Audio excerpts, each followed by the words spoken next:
you probably, need no introduction, but we love to just share about you and your incredible work. You are the author of 6 nonfiction books. You're a spiritual teacher and conscious business mentor. Your YouTube channel has over 130,000 subscribers and over 13 million views. You are the creator of Soul Matrix Healing. And, you have impacted millions of star seeds, light workers, heart-centered beings all around the world, which is so beautifully illustrated by the gathering that is here today.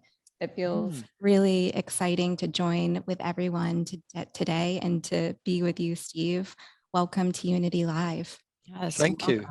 And welcome. It's 22. It's magical, isn't it? Got 22 people, all included. Well, thank you. This is the first interview I've done around this subject of the book, anyway. But yeah, I'm in your hands. Whichever way you want to go, whatever you want to ask, or let's open up the conversation.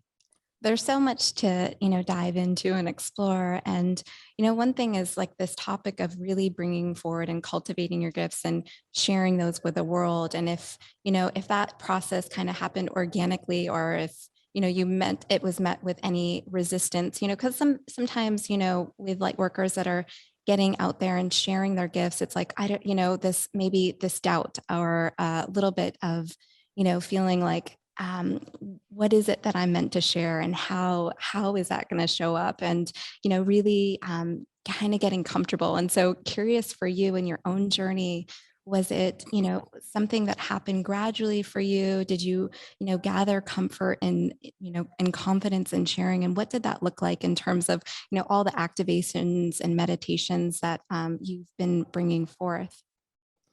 It took me 30 years to be an overnight success. That's a simple answer. So I woke up in 91, and so that is actually 30 years, isn't it, really? January 91. And that began a magical process. It was also painful because it also involved a divorce, because my now ex-wife, who I'm on good terms with now, was not really on the path and not really interested in the path. So, and the children were young, they were 9 and 13. So that's 30 years ago. And so I had this magical awakening at the same time as going through this difficult divorce. And then that led me to following all these spiritual teachers. And I found this organization called Alternatives, which is a spiritual organization based in a church in London, actually. And we were in the office was in the basement, and it's a St. Christopher Wren church, who designed St. Paul's Cathedral. Apparently it was his favorite church, I hear. And the model of that church is used a lot in America. They've taken that model and built similar churches, I think, in New England, I think. And so I joined that organization. I was training with spiritual teachers who are amazing, and jumped into shamanism, Wicca, light body awakening, listening to loads of channels. I was just absorbing everything. And I became a director of Alternatives. I was there for 13 years being a director, meeting all these spiritual people and putting them on and promoting them, and starting doing a little bit on the side of my own. But it was really a kind of hobby, and writing and doing workshops. It's like, this is my hobby, and my real job is holding this organization. And then in 2010, I got another wake-up call, but this was a very difficult one. And this threw me into a dark night of the soul. And I left the organization, and my then second long-term relationship also collapsed. So it was a really difficult time. And I didn't know, what am I going to do? What, after holding this organization, what do I do now? And I didn't know. I was exploring and healing. And then it was 2016. I woke up one morning and a voice said to me, okay, now start teaching about ascension and star seeds. And that voice was not my voice. I'm used to my voices. You're probably used to your voices, and I kind of know my critical voices and grumpy voices and all of that. This was a new voice, and I was like, oh, okay, star seeds and ascension. Well, of course, I've heard people talk about it, but I don't know much about it, and I wasn't really sure that I should really be the one doing anything like that. So I sat for 2 weeks meditating, and then I decided, well, I can't resist it. Resistance is futile, really. So I agreed to doing it. I did a workshop in London. 30 people turned up, and they were all ecstatic by the end of it. And I just thought, I don't think I did anything or delivered anything particularly meaningful. And they're all like, yay, this is amazing. And the person who helped me promote it says, you got to do more. And so that set me off on the path. And then I was in Greece in summer of 2016, and I was on a little chapel on the edge of the sea, and in Greece, on the mainland of Greece, where you could fit about 6 people. It's so tiny. And in this chapel, I could hear the sea outside bashing against the rocks. And then this pressure started happening on my head. And I was like, what is this? And then it felt like someone was trying to connect with me. And then it took me 3 days to work out what this was. And it was the first transmission, which was the Earth Star Goddess, which was channeling a goddess energy. And at the time I was thinking, should I be channeling goddesses? You know, I haven't got a womb, so I don't think it's right, really. I did kind of query back. They said, just kind of get on with it, you know. And I was like, oh, okay, all right, I'll get on with it. All right. So I put it out, and then I got the message that the YouTube channel has to become much more professional. That was what I got. Make it more professional. So I started learning about software and video editing and all of that to make it more professional. So now it's kind of much more, you know, the early days, if you've seen the early ones, they're pretty, you know, like a slideshow type of thing almost. But now I've trained myself to be a bit more professional. And I put, you know, if I put a meditation up, within a day, it might have 10,000 plays. It's kind of got like, people just jump on them now. And I do get lots of nice comments around the world saying how much I'm supporting people around the world, which is nice. That's the aim of it, really. So it's kind of evolved.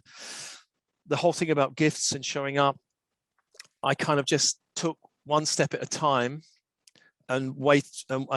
This is not the ideal business plan, I must say. This is not what I suggest everyone that does.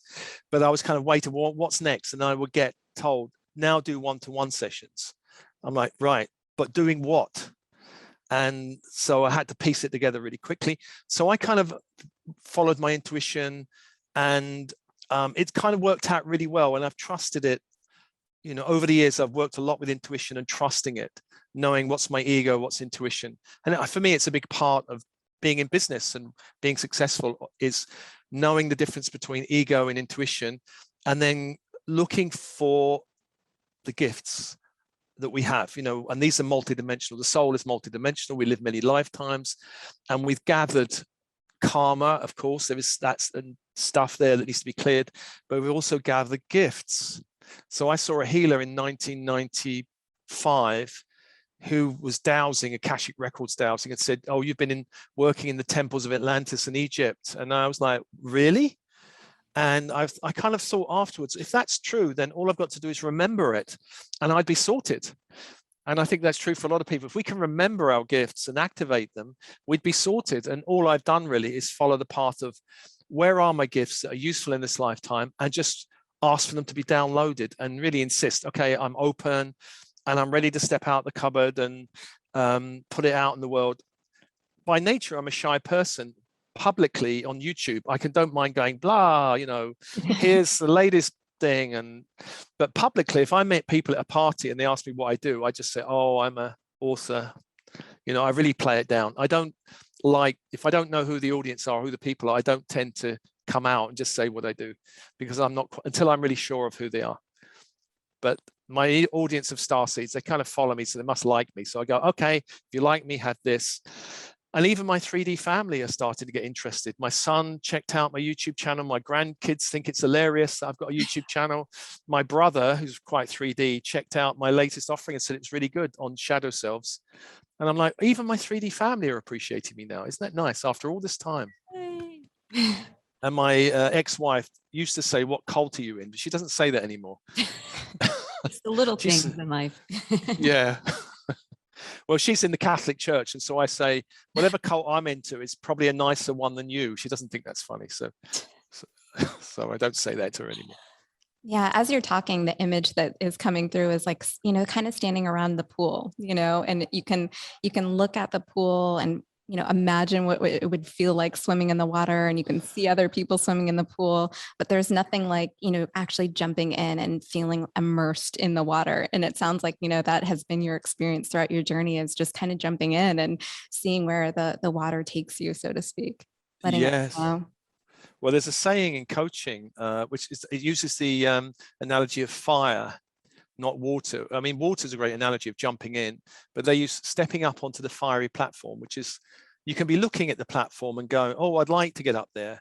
But until you step up, nothing activates, And when I was in the corporate world thinking, oh, Spirit, tell me, what do I need to do? I want to know my path. And basically wasn't really getting any sign or anything. And then I just said to Spirit, should I resign from this job? And then immediately I got, yes, I got the sign from the universe. And I was a bit scared, but I did resign, and I had a double rainbow the next day. But so it's really like Spirit is often waiting for us to step. It's not like Spirit's going to do it for us. And the moment I took the step, then I felt more guided, and so we have to take the step. Just step into the pool, put a foot into the pool and go, oh, well, it's cold, but I'll jump in and have a swim around. But too often we play safe, and too often we think that the spiritual path has to be completely nice and easy and wonderful. And it is nice, easy, and wonderful, and miraculous, and lots of synchronicities and angels and guides. But there are times where we're called to walk along a more razor's edge. And that's where we go, oh, I don't know if I want to do that, because it's like, yeah, should I leave my corporate job and do a nice and do a spiritual business, for example? And it's a challenge, because we might want Spirit to do it for us, but we're the one who have to resign. We're the one who have to start. We have to take the step. It is a co-creation, I feel. Yeah. And I love how you brought up the element of fire, because fire can really help us with that, courage and really taking a leap forward. So that's really, really beautiful. Yeah. Well, courage is the essential quality for the whole path, I think, because we the Joseph Campbell hero's journey. Every hero gets asked to take the journey, and they all refuse. It's an archetypal journey. They usually go, no, I'm not doing that. The bigger the journey, the more likely they will refuse the journey. And I've refused the journey myself. I'm like, no, I'm not ready. I'm not going to resign. I'm just staying in this nice, comfy job. But we have to take the journey, and it takes courage to go, I've had enough of this old stuff. A lot of people run on the idea of better the devil you know, but that's the worst thing to do. It's not better the devil you know. There's a whole path beyond the same old, corporate cubicle nation or whatever you're in. I'm sure you guys have done the path as well. You've escaped from cubicle nation. Yes. And you know what it's like? The freedom of it is so incredible. It's freedom scares a lot of people. It scared me. Like, well, shouldn't I have a boss to tell me what to do and present the schedules and let me know what the targets are? And now I'm out of that, and I'm the one setting the schedules and the targets and the way to get there. I'm like, thank goodness for that. Yeah. I don't have anyone over me telling me to do things the way I don't want to do it. I want to do it my way. I don't want to do it their way. It's beautiful. I used to have this vision for years and years, like really started before I even began the awakening. Or perhaps that was part of it, who knows? Where I was running through this field, like, and like just taking off like layers and layers and layers and layers of clothes, like as though somehow I had like many, many outfits on. And like, and my, shoes were flying off, and like, just like running into like pure freedom. And I just kept thinking to myself, like, I wonder why I keep having this vision. Like, maybe I need to go run outside in a field, the linear mind, right? And so, as you're speaking now, I'm realizing, because I haven't really reflected on that in a while, that was part of it. That was part of like the higher self saying like, hey, it's time to peel away the layers and experience, the sweetness of freedom. And once you really start to, get on that path and follow the breadcrumbs, and like you're saying, like, just allow yourself to embody the courage. I mean, there's nothing sweeter. Oh, absolutely. I mean, I think of it as layers of an onion. That yes, we absorb lots of teachings and lots of spiritual methods and ideas and everything, but also part of it shedding old conditioning, old karma, old agreements which we've taken on in other lifetimes, which are also a problem. And we have to shed all that, especially religious agreements. You know, if you're on a spiritual path, then having religious agreements to be obedient to some monastery, organization, or church is a problem. Or if you want to be a tantra teacher, having agreements of celibacy is a problem. Or, you know, or if you want to become abundant, having poverty vows is going to be a big problem. And the unconscious mind takes all these things seriously. So conditioning from our families, which can be not light, you know, unless you've had parents who go, you know, Brooklyn, you're just the most amazing baby. You've got multidimensional gifts. We can see them and we're going to help you bring them out. And mostly, you know, we don't have those kind of parents that look at us like these glowing stars. They're like, what's the problem that we can fix? How can we make sure she fits in all right with the school and with the friends? And how can we make her nicer so she's pleasant and not have too many tantrums and, you know, all of that stuff. And that creates problems because, you know, we're then this conditioned being that we're conditioned by our parents' ideas about the world. My parents' idea of the world was 1950s post-war, have a safe job. No, sorry, have a secure job was my grandmother, and have a normal, proper job was my father. So this is what drummed in: do secure and proper and normal. And I don't do normal very well. And a lot of starseeds are not good with normal. So it's the worst advice, especially if you've, you know, got parents that have done the kind of post-war, depends how old you are, of course. But we're in a new age now. And even, you know, not putting aside the new age of light, which we're stepping into, the new age of work, we can't do those old values. We're not here to conform. We're here to be creative and have new ideas. The best businesses are those that are highly creative. They're not the ones that are just trying to do mass production or, oh, that formula works, I'll copy it. People are too savvy nowadays when people try to copy. So a lot of people are worried about copyright and, oh, but will my ideas be copied? Your ideas probably will be copied, and that's great if they're copied, because that means people are taking notice. People email me all the time, can I use your meditations for this? Or you know, people are always asking me, well, as if I said, yeah, just use whatever you need. It's fine, take it. It's there to be used. It's there to help the planet. It's not here for me to put trademarks on everything. And I see people trademarking everything. You know, it's like it's this old fearful 3D. We've got to trademark our ideas in case somebody nicks it. You know, for me, great if they nick it. Most people in the Starseed community are have a lot of integrity and will say, oh, here's Steve's meditation, enjoy it. Or, you know, very rarely do I see anybody trying to grab something as their own, you know, and if they do, I don't think it would work very well. You know, the integrity people would feel something's off. So Yeah, I feel like creativity is one of the, you know, most beautiful resources that we have, because we have, you know, enough creativity to really solve all of the problems in the world. And, you know, I think that sometimes it is a matter of like re-sparking that creativity, especially if you have been, you know, maybe in a corporate world or in a role where you haven't, you know, been, you know, really cultivating that creativity or letting it flow. It's like we all have infinite amounts of creativity that we can tap into. What are some like fun ways that you like to really tap into your creativity? Oh, well, creativity is so core, I think. And I did create, there's a couple of chapters in the book dedicated to creativity, actually. And I think let's see if I can find it. There's a chapter where I've given 4 or 5 different loads of strategies for creativity, if I can find it. But I think personally, creativity is a muscle that has to be used, really. And when I was at Alternatives as a director, I was always using my brain to come up with new ideas, new ways of being in the world, new ideas for the organization. Because one idea can create, you know, a load of abundance. I found, you know, my webinar series, I just think an idea might download. I go, that's a great idea. Why don't I use that idea for webinar? And it creates whole loads of abundance. So I found it now. So some strategies is, the first one is around not allowing the ego judgmental mind to interfere with the creativity too early. And this is a big problem for a lot of creatives, that they have a creative idea and the ego goes, that's no good, that's horrible, that's rubbish. And there's no gap in between the two. And so one simple exercise is to create more of a gap between the creative ideas and the the realistic mind that wants to tell you, well, if it will work or not.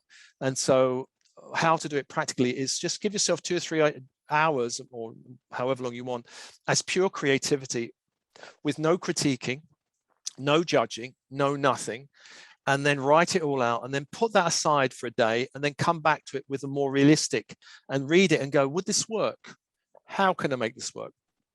More of a gap. It's a big problem. When I wrote my first book, my creative and judgmental mind were too close together. So I'd write all this stuff and read it, go, oh, it's amazing. I'm so inspired. Next morning, I'd be like, oh, it's total crap. I'd edit it all down. So you have to widen the gap between the judgmental, critical mind and the creative mind. That's one way. Another one is, I was going to ask, do you notice a difference when you're writing now that the things just flow out more easily? Well, I wrote the last book, The Spiritual Entrepreneur, in 5 months, which is quite something because usually it takes me about a year to write a book. So I've got a lot faster in becoming more creative and not allowing my critical mind to destroy my ideas. I've trained my critical mind to be more editorial. So I go, okay, be a good editor. Don't just go, it's a load of crap, help me shape it in a better way. So I've trained myself to be, because our critical mind can be very useful in the right way, but not if it's just being, that's rubbish, that's no good, nobody will read that. But if it's like, well, actually, if you expand the idea more, that will be more helpful. If you've got a missing step there that otherwise people won't quite get what you're talking about, that is helpful. And so I also have someone that with the book who proofread it, my partner proofread it, and she's got quite a eye for detail. And so it's really good to have that. So I do the creative process and then I pass it to her and we shaped it a bit more. So that was really useful, actually. Another one is find the place where you're most creative. I have 3 or 4 places where I feel really creative. So there's some places which you're not going to be creative in. Maybe a beautiful cafe, you'll be very creative. By the sea, you'll be creative. But there might be somewhere else that feels in your home, maybe not so creative. So go to the creative places. We have our routines, and creativity never tends to appear to a routine. So it's good to break your routines. So I recommend people break their routines. So for example, if you go to lunch every day at 12:30, go to lunch at 1:30. If you go to the same restaurant every day, go to a completely random place. Break the patterning. If you read a certain kind of book, read a different book. Read a book you'd never kind of read before, or go and speak with people that you never would normally speak to. It breaks up the patterning, and it's very good for creativity, actually.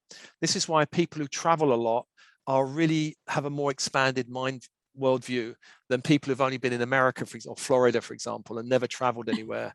I did hear that, was it 1 in 10 Americans have a passport? So, I think I've loved traveling in Europe, and I've been around America, several states, but it just expands my idea about how people are, what they think, what they want, how they think, the other one is for creativity to have an end goal in mind. So this creates a lot of tension, actually. So I want to write a book on, I don't know, healing or something. That's an end goal. And then you set your creative mind to work. Go, I want to achieve that goal. Go and create it.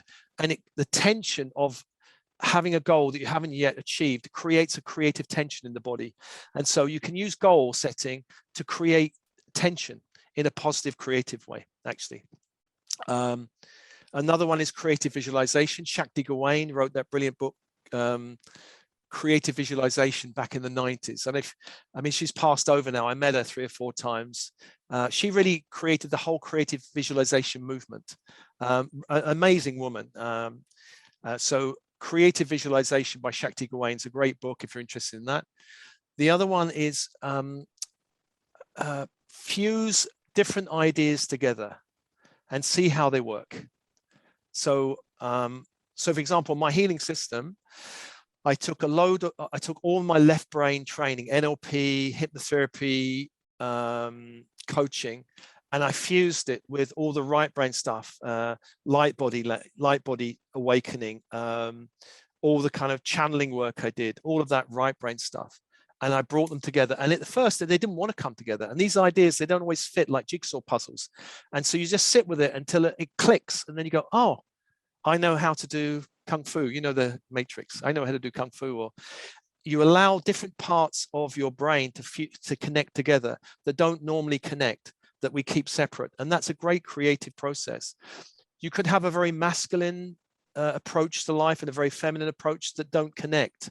So actually in meditation, connecting these parts of ourselves that operate differently in the world is very creative. I think I've got one more. Fusing ideas together that's one of my favorites, actually. And I do that a lot of times. The other one is how you process information is also linked to creativity. So a lot of people are visual. We're visual types, or a lot of people are auditory. You know, they listen. Composers and musicians are very auditory.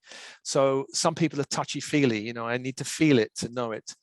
Find your main way of processing the world, and use that main sense to open doorways.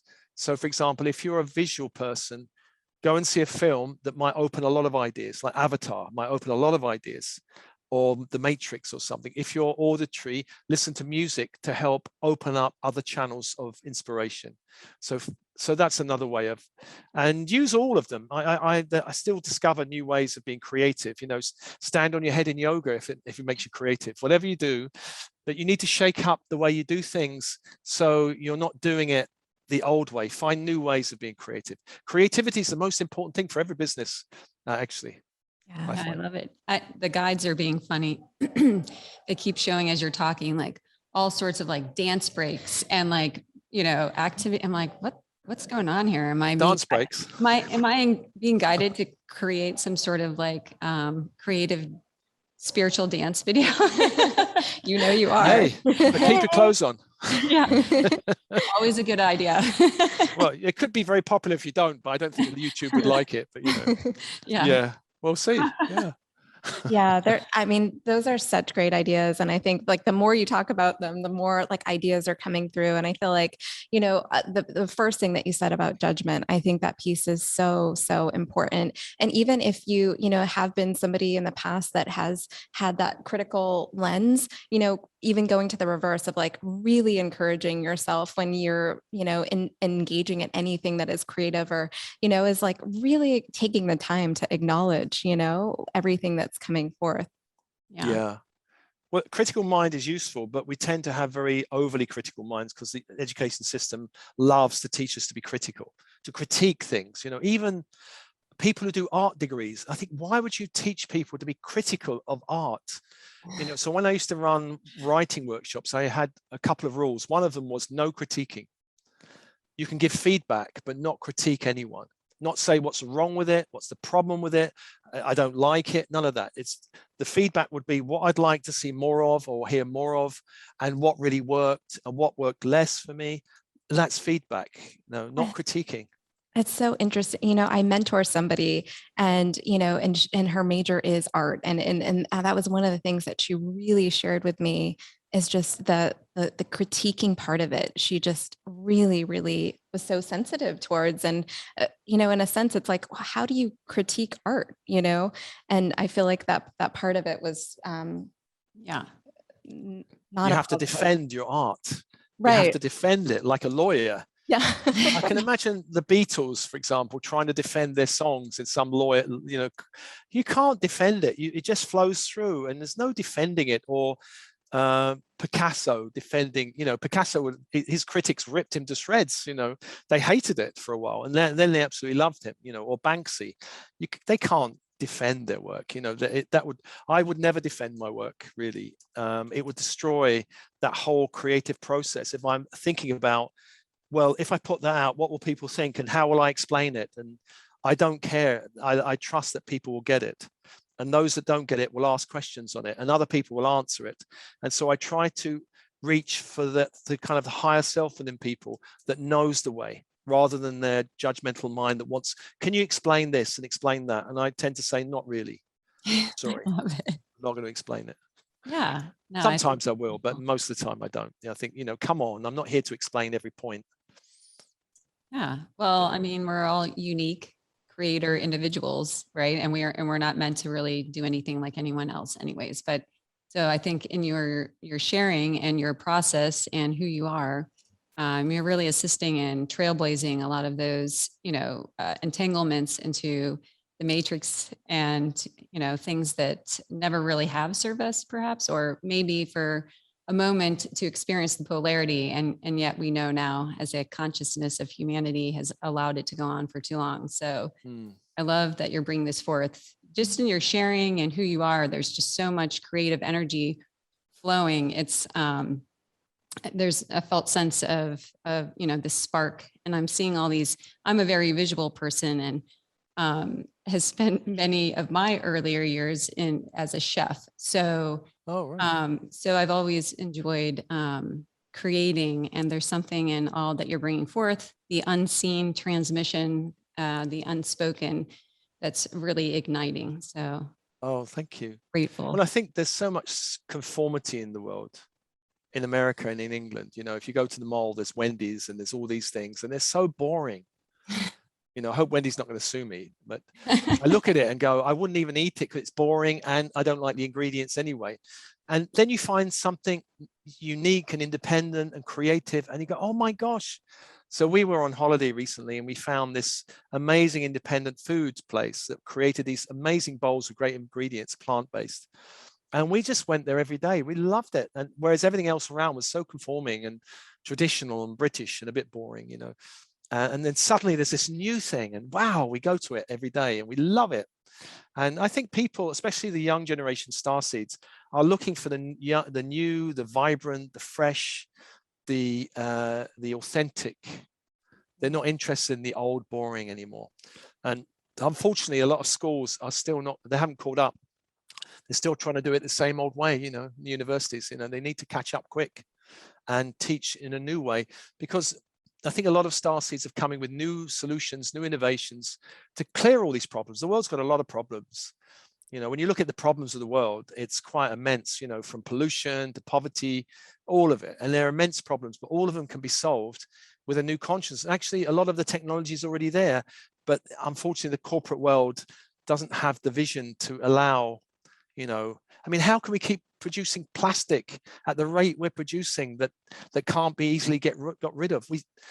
But I'm sure someone somewhere has got a new way of packaging things that doesn't harm the planet. Apparently there's technologies which would heal our reliance on oil and gas, but those technologies have not been released yet because I think the oil and gas industry, for example, have done a good job at sidelining those kind of 0-point energy machine, that technology for a long time. It's been those technologies have been around since the 80s, and they've done a great job at sidelining them and buying them up and then suppressing them. Raiders of the Lost Ark at the end of the film, where it goes into a box and is pushed into a warehouse, that kind of thing. I think the solutions are already there, but we have to get rid of this old mentality on the planet, which is short-term goals, and long-term problems. Yeah, really. Wonderfully said. Yes. Yeah. It's interesting, I sense it as you're speaking, as just we are at such a critical point in our planetary ascension and all that's happening. And it's interesting, I'll go back to interviews of yours from years ago, and you are talking about really a lot of the changes that are taking place at this time. And so it's interesting, and also, just so helpful to have conversations like these. And so I'm just curious, for you on a day-to-day basis, are there practical tools or practices or rituals that, are helping you and others in your community during these times? Well, grounding is really super important into the crystalline grid, not the old grid, but Cryon, actually, I heard it many years ago talking about the crystalline grid, and that was a missing piece for me because I was connecting to the old grid of the Earth. There is an outgoing grid of the Earth, which carries all the old karma of the Earth, and there's a new crystalline grid, which is really the new emerging 5D Earth. So grounding with intention into that crystalline grid. In meditation, opening up the inner channel, connecting heaven to earth, calling in your higher self and guides, and asking them for help and guidance with ask them specifically for help. Also protection, maybe not protection, but spiritual hygiene is important. I'm every day clearing my field, and because I wouldn't be able to do what I'm doing if I didn't have a clearing process, because there's so much projection, so much gunk, so much even psychic interference that goes on, with people like me anyway. And I have to have ways of dealing with it. And the kind of, there are forces on the planet that don't want the planet to ascend. They don't like more light. They like dark. They like heavy. They like anger and fear and all. They kind of like that kind of stuff. They like control and manipulation, which is why we're seeing all the stuff on the planet going on, really. So spiritual hygiene, grounding, basic exercise, nutrition. I try to eat organic. I have water filtering. So we're filtering out a lot of the nonsense in water. It's really important to have a pure diet. Also, I think really the body is really important. The more work I've done over the years, the more I realize my body has to put up with a lot of kind of energy running through it. And I have to kind of thank it and send love to it and speak to it. And because the body has its own consciousness, and I kind of often say, thank you. And if I'm ever going to somewhere like the dentist, for example, I have to chat to it saying, no, don't worry, it's all right. We're just going for this is a healing process, because the body doesn't always understand. It's a bit like the body conscious is a bit like having a dog that goes, you say walkies, and it goes, yeah, walkies. And it kind of has that level of that kind of intelligence. And so it doesn't understand or think in the same terms, the same way the conscious mind thinks. So it's really important, as well as connecting with the higher self, guides and angels, to connect with the body and the body elemental, which is very elemental and inner childlike, or maybe animal-like, elemental-like. And so it's very important to connect. Too many people are just going up, up, higher vibration, which is great, angels, which is great, but need also to go down. We need two poles of a battery. We can't just have one pole, because otherwise, I think of the Star of David, the six-pointed star is really our system energy. The three upper chakras are the point upwards triangle, and the three chakras down are the point downwards triangle. If you link them together, it's a six-pointed star. If there's too much upper energy, we become unbalanced. Our energy is too up. If we're too down, we're too grounded, too lead boots. We have to have a balance between, living a normal life, drinking tea, enjoying the elements, go walk in wild nature is very good, actually. Shamanism and Wicca are very good because they're very earth-based, and the metaphysical channeling and angels and light language is very upper. So we need connections to both, I feel, to stay balanced and human. There's a lot of people who kind of walk around almost like in a hypnotic trance, going, and bumping into things because they're too focused on the fifth dimension, and they forget the lamppost in front of them.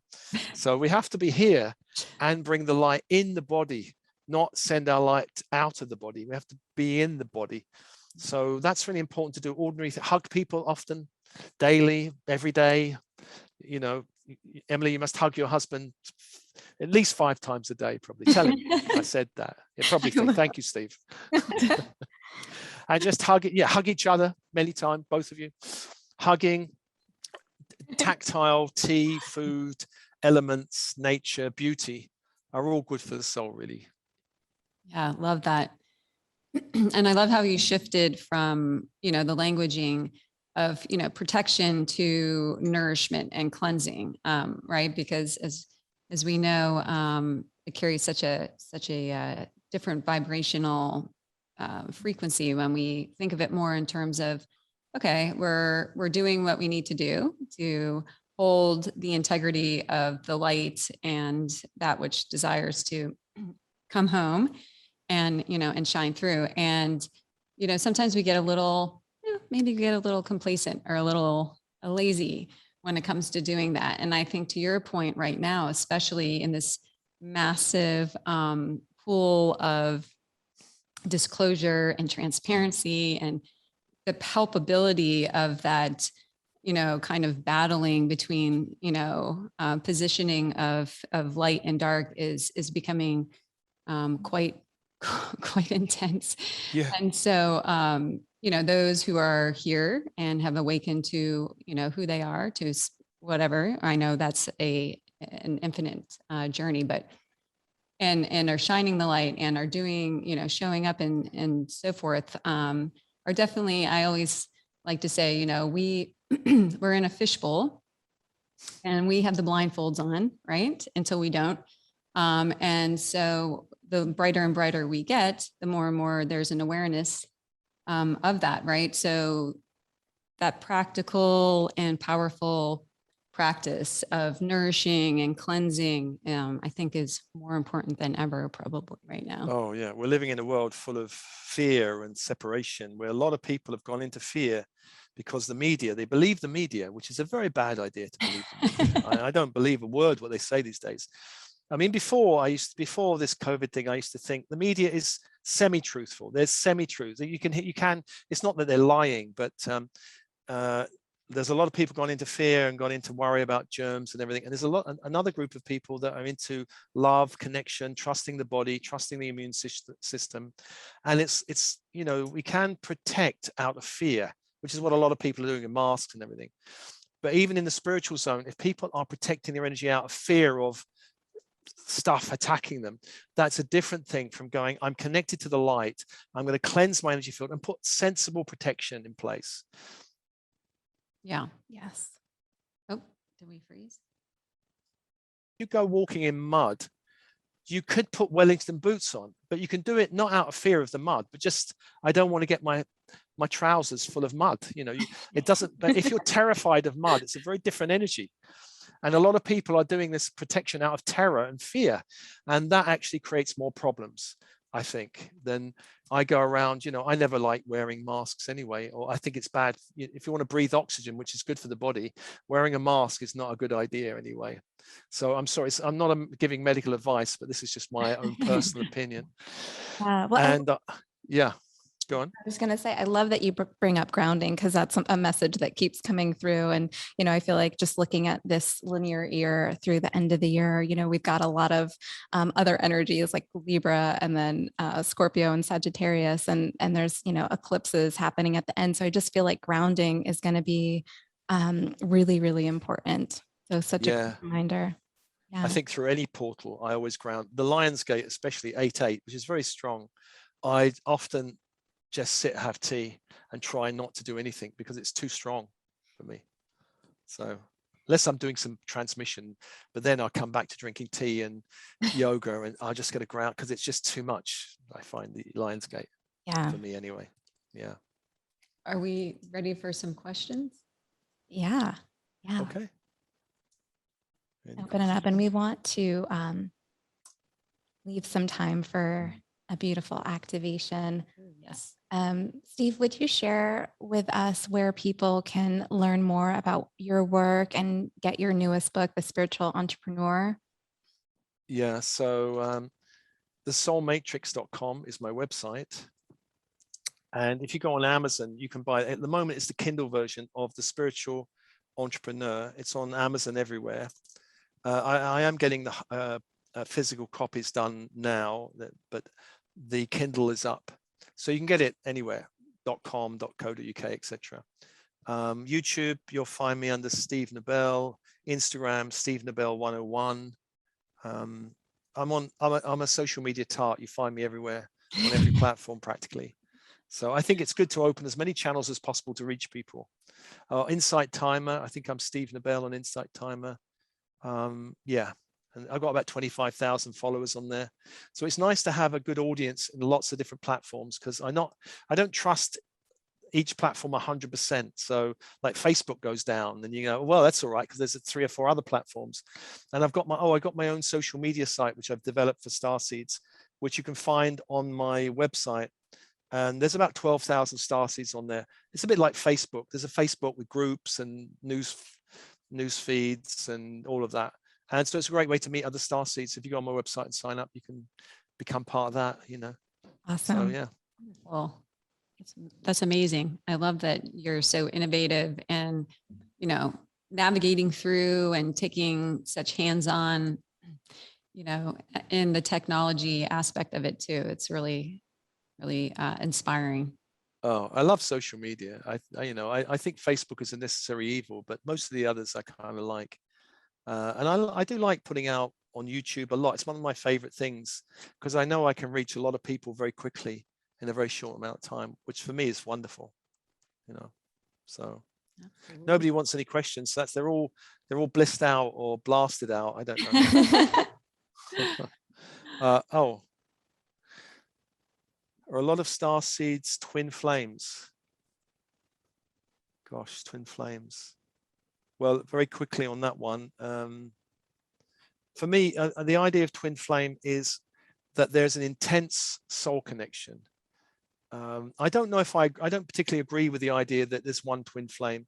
I think there's different levels or dimensions where you can meet different beings that represent different aspects of, you could say, twin flame, really. I do think that it's real. There is a real process of meeting someone. And when you meet them, it's very intense. But it's not necessarily a blissful, romantic. Often people go into the romance of it, but I don't think a twin flame is meant to marry you. In fact, if you have that level of intensity, they probably never will marry you. They'll run away after a few months. The classic pattern is two people get together, there's an intensity, and then one runs away and the other pines after them. Where have they gone? But basically a twin flame is a catalyst to catalyze more of your light. They're not, the soul is not interested in whether you marry Bob or Jane. It doesn't care. It marries, it won't, the soul is interested in your growth and your soul mission, not in your marriage. You know, at the end of your life, you married Bob, they didn't care. A lot of starseeds are having problems with negative portals. Yes, a negative portal is an opening in the energy field, which is to the lower astral or some other lower energy place. So starseeds can have light portals, which are connections to higher dimensions, but you can get negative portals if you're connecting with people, for example, who have an addiction problem, drugs, alcohol, sex, porn, that kind of thing. Sometimes people with a mental health issue can have portals. Often mental health institutions are, I think, full of portals.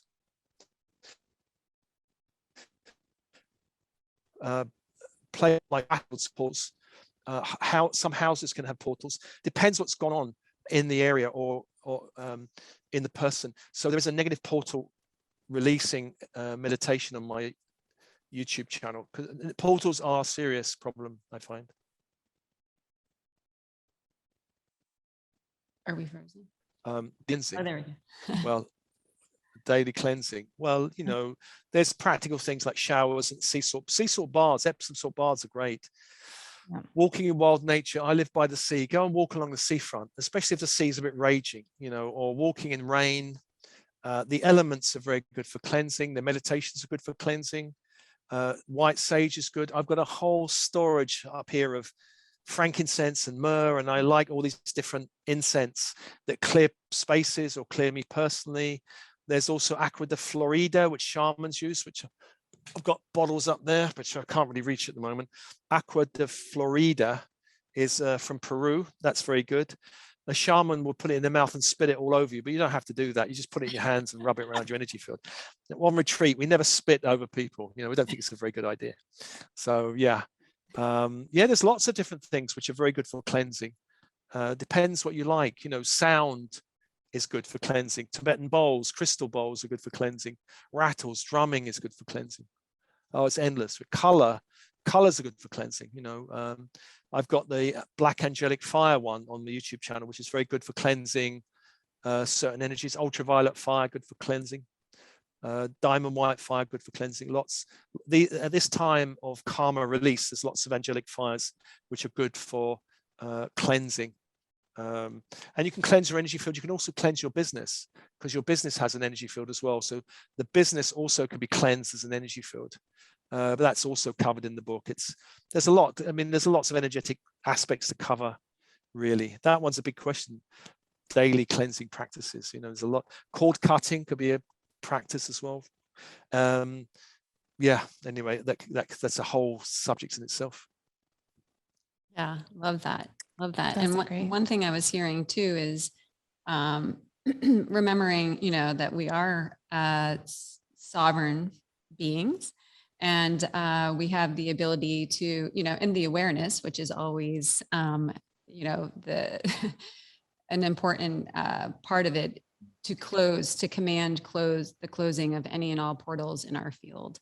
So yeah. I think a lot of times, to your, I think, earlier point of mention that, you know, we're looking outside ourselves, in reference when you were saying to like the corporate world, like looking for someone to direct us and, and looking outside ourselves. And one of the most beautiful ways of coming back home, I feel like, is to remember that we are source and that we can command, the integrity of our energy field and our space and our home.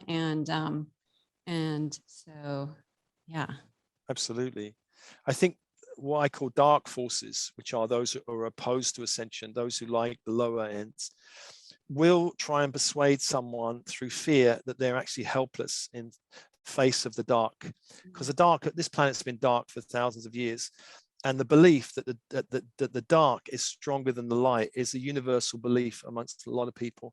Because if you were back 500 years ago and you came out saying, hey, I'm channeling angels, the church may throw you on the bonfire.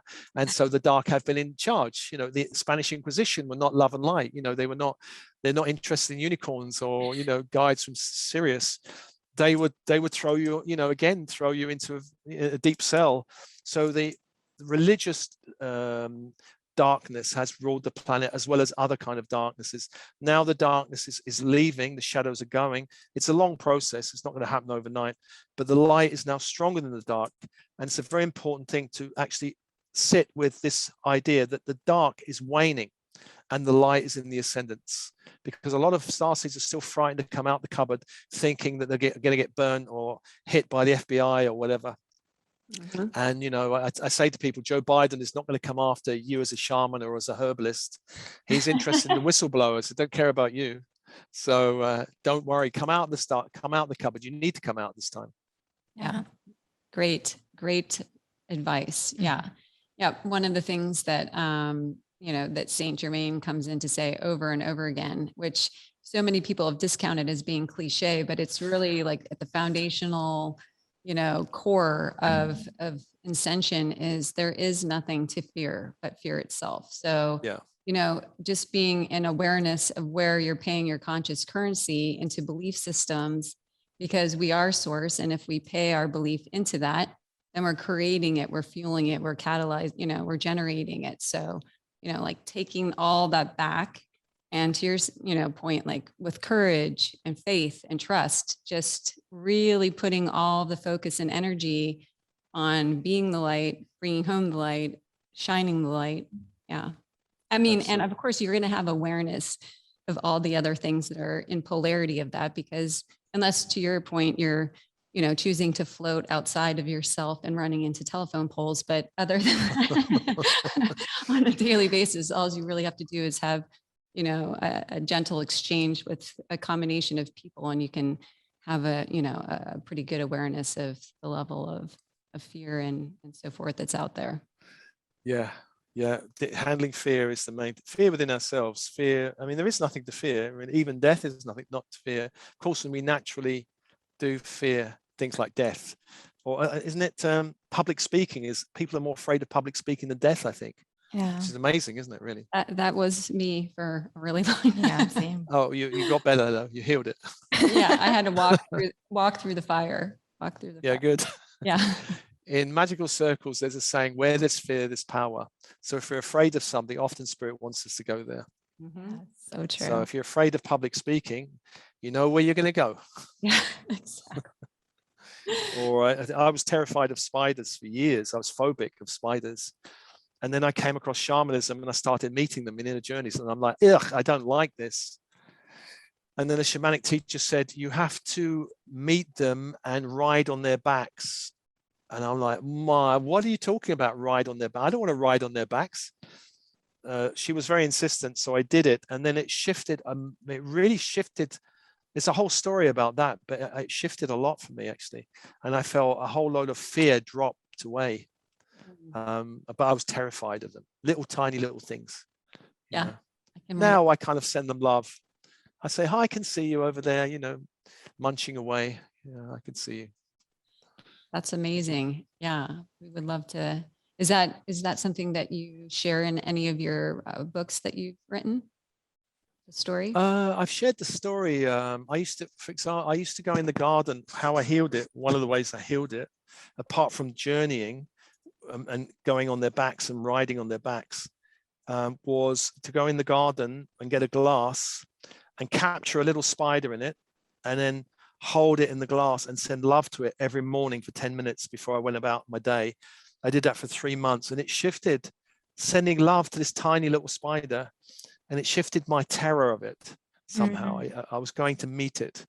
And now I can have compassion for spiders. They do their job, and I'm not afraid of them. So when I was in Glastonbury, I found a little spider in the corner of the bathroom, and I was trying to say to it, "You're much better off outside because there's not much grub in here for you." I was hoping it would leave, not because I was frightened of it, but I think it was not going to do very well in the bathroom. But it didn't. It stayed there, and I tried to kind of lift it out, but it was kind of not having it, so I left it there. So it didn't want to leave. It wants to stay there, so I left it there. Yeah, so practically that's the way I did it, by sending love to it. But when I journeyed in to shamanically with spiders, they were like huge ones, like big ones. You have to get on one's back, and I'm like, oh my God. And then I kind of felt a different appreciation for it. And I even met spider energies which were quite light, like silver white light spiders. And I'm like, oh, maybe there are evolved spiders which are kind of friendly and nice. And but there's the whole thing of spider intuition, the spider connection. And I was fascinated with Spider-Man as a kid. I love Spider-Man. It's one of my favorite heroes. I was attracted to what I was most afraid of. Yeah, that's so true. There's always something there for us, and something that we feel, a fear of, or an aversion to. There's always something there for us if we're able to go into it. Yeah. So Yeah. Are you suggesting that I go ride on the back of an alligator? Well, you could call the energy of alligator into your meditation at a distance, and just say, okay, you guys in that pond over there, and I'm going to put a crystal shield between us, and I'm going to connect with you. And in shamanism, they say an animal spirit would have a medicine or a gift for you. So what is the gift of it? Because in ancient Egypt, for example, they worshipped alligator goddesses. I think it was a goddess. But anyway, you connect with it and find out what is the gift or the energy that you're so terrified of that may relate to another lifetime. And then, I mean, you may have had it could be in ancient Egypt, someone threw you to the crocodiles or something, no, they could be very practical things, but the energy of the animal itself will carry a gift. So however way you want to protect yourself in meditation, get them over there in the pool over there, crystal shield wall, and just sit and just see if they will connect with you and speak to you. Awesome. Thank you. See what happens. And then the fear might change to, oh, they want me to do something, or they want to give me the gift of something. And usually they are not going to eat you in meditation. That's good.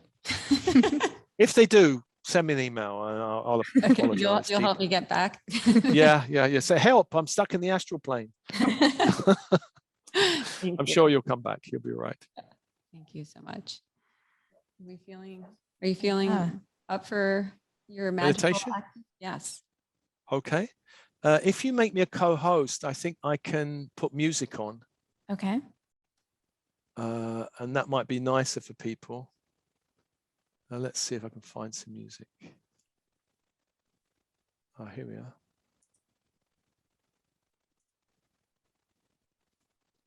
Yeah. Okay, am I co-host? Are you able to share?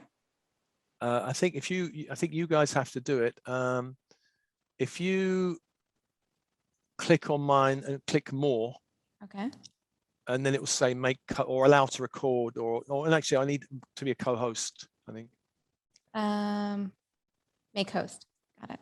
Yeah, and I can, there we are. I can add computer. Okay. So I'll put some music on, and hopefully you'll hear it.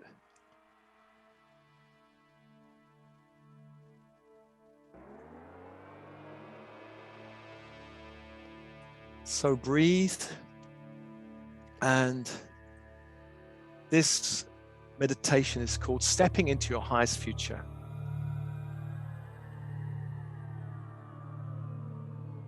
So go into silence and connect with your cycle of breath. Cycle of breath. On the in-breath, calling light from the universe around you. 360 degrees. And on the out-breath, releasing all lower energies back to the universe, including fear or anxiety that does not belong to you. On the in-breath, inviting light into the cells of the body.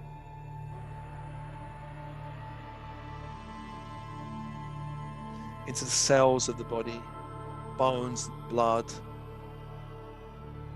And following that cycle of breath, I call your higher self, guides and angels working with you. Teams in spirit, come be with you now. Come be with you now.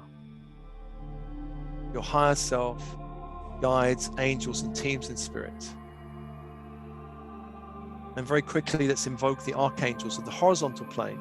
To the east, Raphael, archangel of air, of the rising sun. To the south, Michael, archangel of fire. To the west, Gabriel, archangel of water. And to the north, Uriel, archangel of earth. 4 archangels, 4 energies, and open.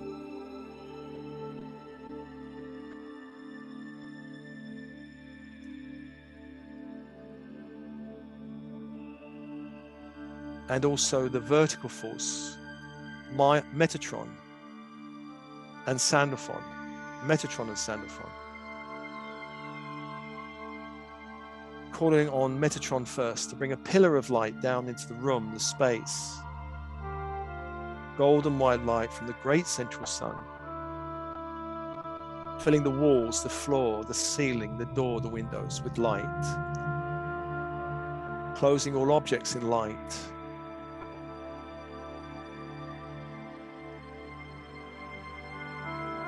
Imagine bringing that energy down into the heart, anchoring into the heart. Allow all chakras from the heart upwards to align with the great central sun.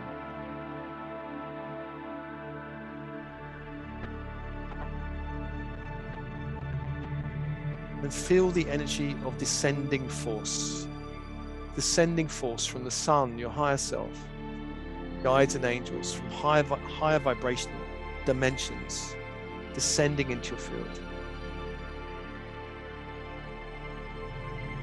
opening you up to other dimensional realities.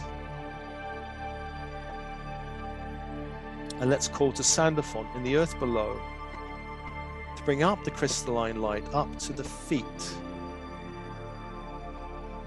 Diamond white light up to the feet, up to the legs, up to the torso, grounding you into the crystalline grid of the earth.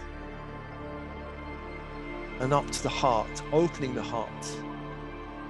Allow all chakras from the heart down to align with the crystalline grid of the earth. And imagine energies from the sun and earth expanding your heart, allowing light, golden light from the sun, and silver diamond light from the earth to expand out into your reality, creating an egg of light around you, an egg of light around you. And allow this egg of light to transport you into a landscape where there is a pathway or a road. That landscape may be green or rocky or desert or watery or even otherworldly. Open your inner senses. Open your inner senses of seeing color, shape, and form, of feeling, sensing, intuiting, hearing, sound and silence, of knowing, of tasting, of smelling. Open up to a landscape within you. Within that landscape, a road or a path that represents your timeline in this lifetime of your business and work. Go find that timeline, that pathway. Step on the path or the road. One way leads to your past, and one way leads to your future. Turn and face the direction that represents your future. Notice how the path looks. whether heading straight towards the horizon or perhaps twisting and turning. Notice how stable, broad, colorful the path is. Notice what's either side of the path. How fertile the landscape is either side of the path. Take a step along this path into the future, and another step, and another step, walking along the pathway of your future. And along this pathway, there may be certain turnings or crossroads, indicating choice points in your future. Ask your higher self to guide you along the highest path and to close all alternative pathways not for your highest good. Ask your higher self to take you 6 months into the future along this path. At this point, notice all the beings on or around the path that will be connecting with you, your work, or your business at this future point. Ask to release all beings or situations that are not aligned with your mission and values of your work and business. Invite a building or structure beside the path to appear that represents the energy and level of consciousness of your business and work. This structure may appear as a house, an office block, a temple, or some other structure. Go find that structure. Go explore that structure. Ask your team in spirit to help you make this structure even more beautiful, even more expansive, even more filled with light. Perhaps in this structure as an office represents your work, or a studio representing where you work the most. Have that space expansive and filled with light.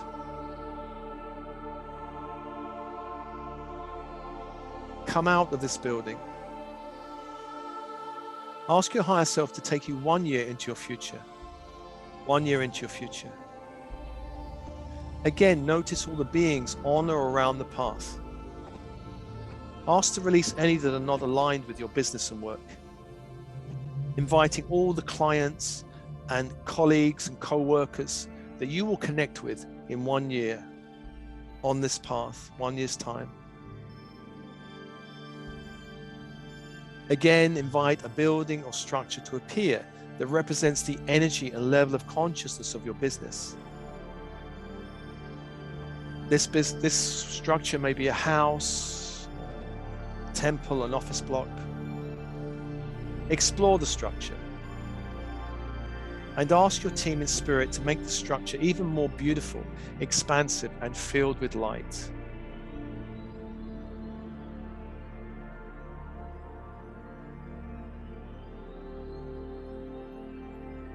So 1 year in the future, come out of that structure. Notice the path continues ever onwards. Ask to be taken 2 years into the future. Again, meeting all the beings who are aligned with your business, releasing any that are not aligned, releasing all situations and energies not aligned with your business. Invite another building or structure to appear that represents the energy of your business at this 2-year point.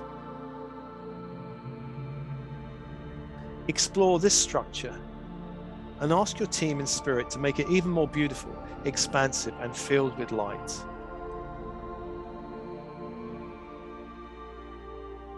Ask to meet your highest future self of 2 years' time. Ask to meet your highest future self of 2 years' time. And see a being of light walking down the path from your future to meet you. A being of light radiating a higher light. That being may look like you or may look like just a being of light. Ask this being to come closer and feel the intense energy coming from this being. This is your highest version of you in 2 years. If it feels right, allow this being to merge with you and its light to merge with you. Allow the consciousness of this being to fill you and breathe and open.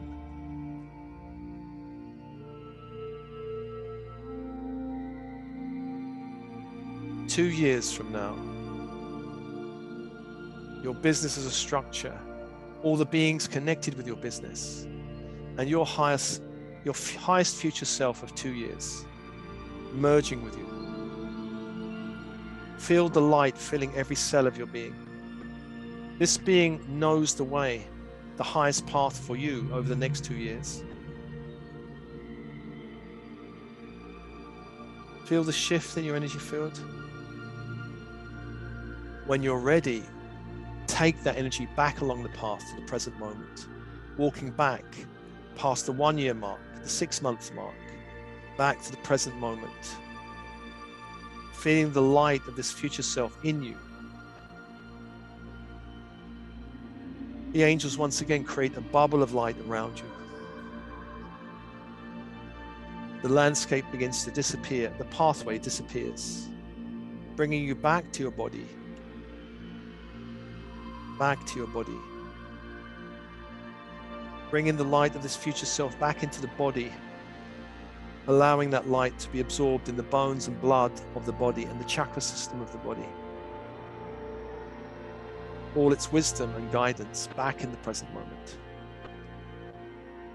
And thank all guides and angels holding the space, your team in spirit for holding the space. And following that cycle of breath, allowing the cycle of breath to bring you back to your body, back to your body. And breathe.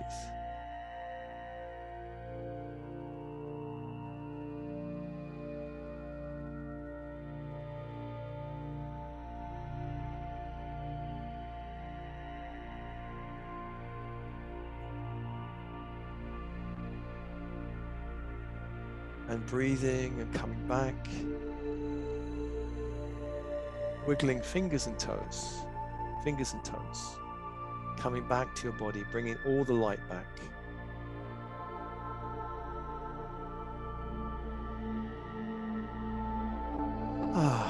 And there we are.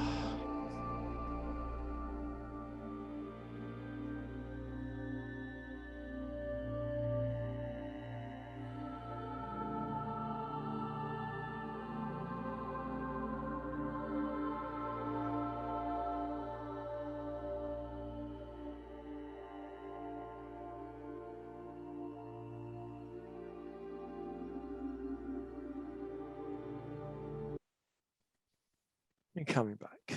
There we are. Wow. Incredible. Really, really, really incredible. Yeah. Lovely connecting with you guys. Thank you so much. Amazing. Thank you. For you. Thank you. Let me know when it's up on YouTube and I'll put a link to it. Awesome. We just are so grateful for the blessing that you are and for all that you bring forth into this amazing world that we live in. Oh, And thank you for blessing us with your presence and your gifts. And yeah, thank you. Good luck for your work, guys. Doing a great job. Thank you. Lots of love. Yes. Thank you. Bye, everyone. Tuning in. Thanks everyone for tuning in today. I'm gonna go and have my tea now. Another cup of tea. Need another cup. Okay. Bye, everyone. Till next time. Bye.